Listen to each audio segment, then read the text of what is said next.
Hi, this is Stephanie Miller from The Stephanie Miller Show. Please enjoy this exclusive clip from my show on Political Voices Network. It's so insane. It's a policy difference. It is not a high crime and misdemeanor. It is just, right. I mean, this is what we're going to see from now till the election, just pure politics. Until the election, this is what we're going to see to the end of days. Yeah. As long as this party in this way exists. This is how they do business now. This is what politics means to them today. This is why it is really important to call it out over and over and over, so that Republicans understand that when you vote for it, this is what you're voting for. You're voting to make sure that immigration never gets fixed, that the border will never be fixed. You're voting against child policy that will lift children out of poverty. You're voting against that. You're going to vote against every single thing that would be better for you and your life. Another great jobs report today. They can't say, about the economy, so they're just desperate. So they're ginning up racism because they can't run on a bad economy when there isn't a bad economy. Right. This is going to shock you, I know. Mike Johnson's alarming ties to slavery-defending Christian extremists. Alarming? Surprising? Not to us. There's a new report revealing ties between House Speaker Mike Johnson and Christian fundamentalists that believe slavery is justified by the Bible. That is the actually least alarming headline I've read recently. But he has praised Christian nationalist David Barton and said his work has had a profound influence on him. Barton, best known for his widely debunked claims about American founder Thomas Jefferson being a theocratic Christian fundamentalist. His website espoused even more extreme views. They advocate for laws and legal interpretations premised on a fundamentalist interpretation of the Bible. Barton's website once published an in-depth defense of biblical slavery because, of course, it did. I mean, we just talked to John. Look, go ahead. Do you expect Amy to do any work? Really? She is sitting home having babies. Who's gonna help her with them babies? They're delicate. White people are delicate. Okay, they're very delicate.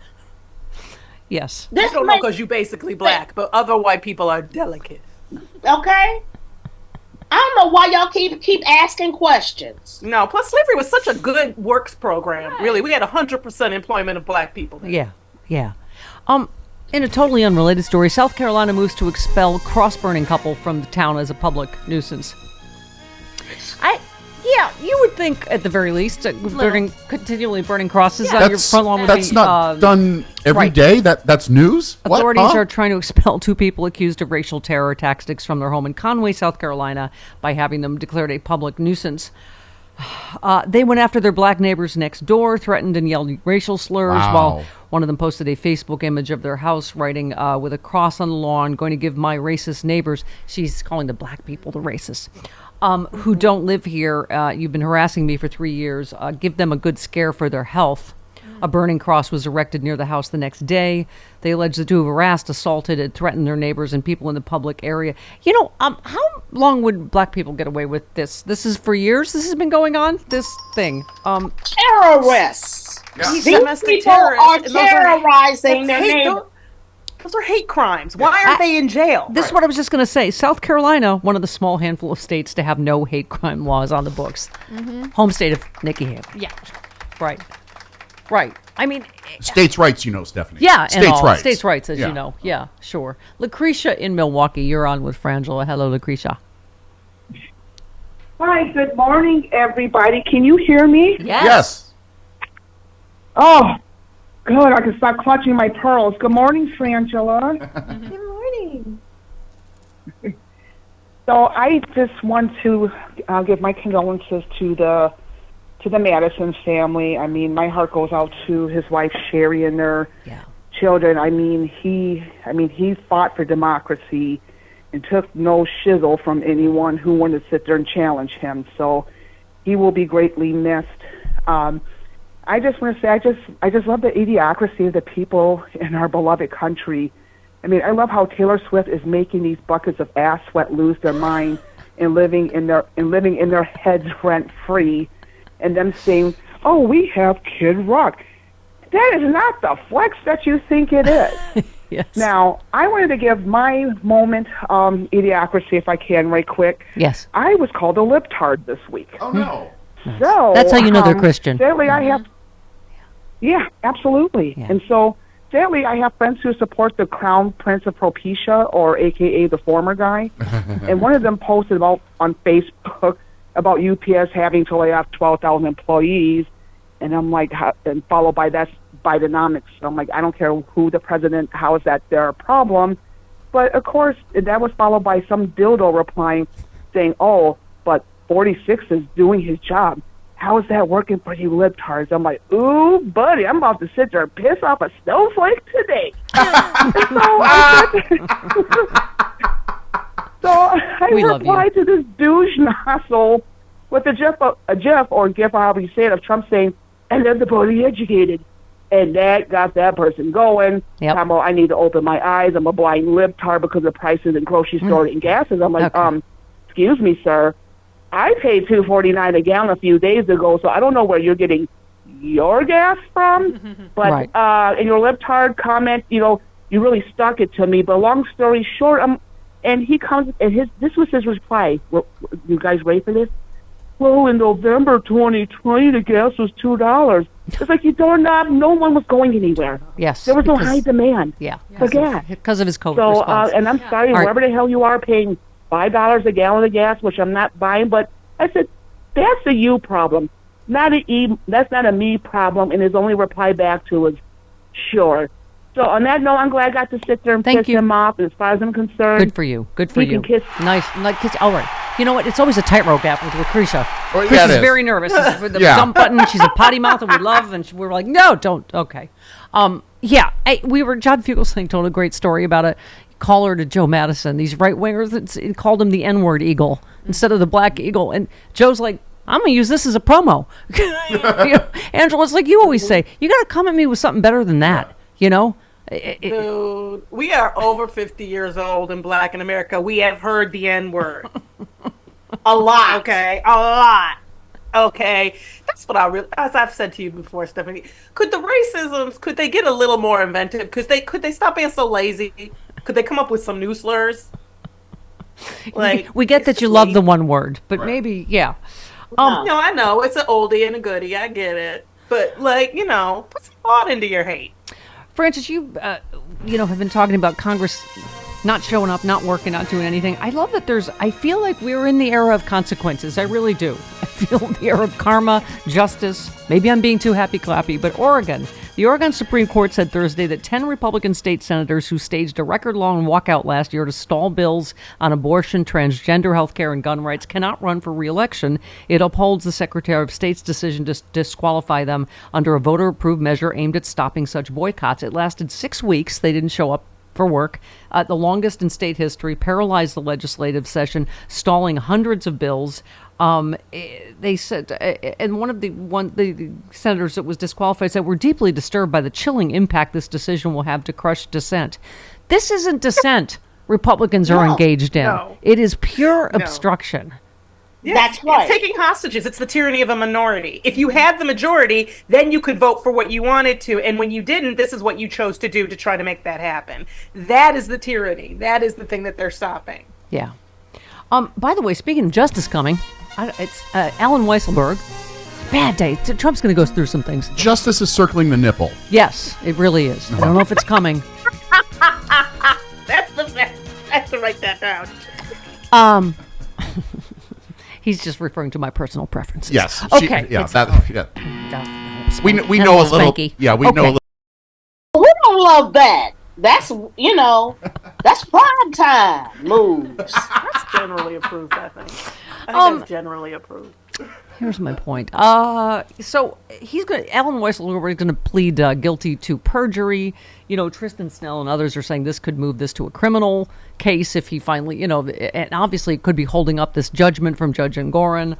But I love that, Ellie Honig was saying he was blown away by this stunning clause in Weisselberg's deal, barring him from law enforcement. He said, I've never heard of such a thing, except in the mob, right? He said, let's see, where did he say? He said, this is stunning to me. I've never heard of such a thing. I don't think that's enforceable to say you won't cooperate with law enforcement. That's a shocking detail to put into a severance agreement. Not if you've been a lifetime crook and mobster, really, like Donald Trump, right? Absolutely. I find it amazing that we're even like, this is every time we talk about it, I do have this moment of, and this is all about a former president. Yeah. This isn't a mob boss, allegedly. This isn't like, this is somebody who is currently the front runner for the Republican Party. Yeah. That they literally tried to stop the primary for, so that he doesn't have to work any harder. Yeah. Yeah. Can I just say there's one thing that will distract from their Taylor Swift hatred for a moment? Okay. Will Ferrell, is going to do a documentary about a road trip with his trans friend that Netflix has bought. Will and I love this. Will and Harper, a heartfelt, heartbreaking documentary about Will Ferrell's cross-country trip with his best friend Harper Steele, who recently came out as transgender, sold to Netflix after it was at Sundance. I thought, like, and we love Will Ferrell ever since he told you that he listens to the show. Yeah, he loves how you handle right-wing callers. I was randomly at the gym one day. He walks up to me and said, "I love how you handled that call this morning." And I'm like, How do you know who I am? but you're Will Ferrell. Well, And also, Frangela, because I'm not as good as you are from your, ground or your Second City training at improv. I was the guest once at the Groundlings, and I actually shoved my tongue in his mouth. You're supposed to just do it as a joke, and I was really nervous. And we were doing a scene, and I. So, and he's apparently forgiven me for sexually assaulting. It was with love. I just love that whole. I can't wait to see it. First of all, but I just, I was just saying that I keep saying it over and over, but I just love Trump's hate. That T-shirt we all have. I just have to hope and pray that is true in November. I don't know how. I think it is. You know what?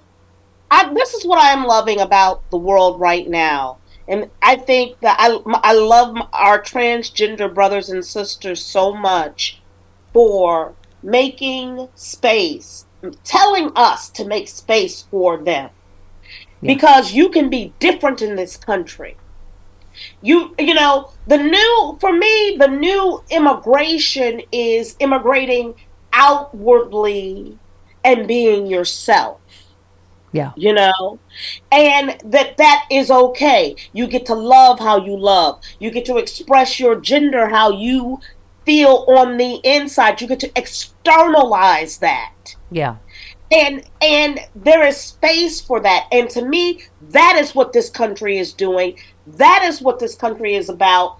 That is new thought. That is new edge. And I am here for it. Thank you very much. Angela, I feel like much of MAGA, the voting MAGA bloc, may explode next Sunday during the Super Bowl in a hate-gasm of epic proportions, not knowing to vote for Nancy Pelosi's gay team from San Francisco or, Taylor Swift's, I don't know, vaccine-loving something, Bud Light drinking boyfriend. It's just, Look. Yeah, go ahead. Mr. Swift, I wish him luck in his game, his matchup. I understand that they're having a little game of football at Taylor's house, and I think that's going to be fun for Tay-Tay. And I like her to have a good day, I just can't with them. Nothing tickled me more than listening to you guys earlier talk about Kid Rock. That's who they think that's a flex. Kid Rock. Oh, no, Kid Rock's going to go on tour with, who's the other? Ted Nugent. Yeah, that's Swing State Tour. And then Scott Baio could open with some songs by Chachi. Yes. You don't need to worry about getting to that event to park. There's going to be plenty of parking. You don't have to leave early. You don't have to. You can last minute decide to go to that mess.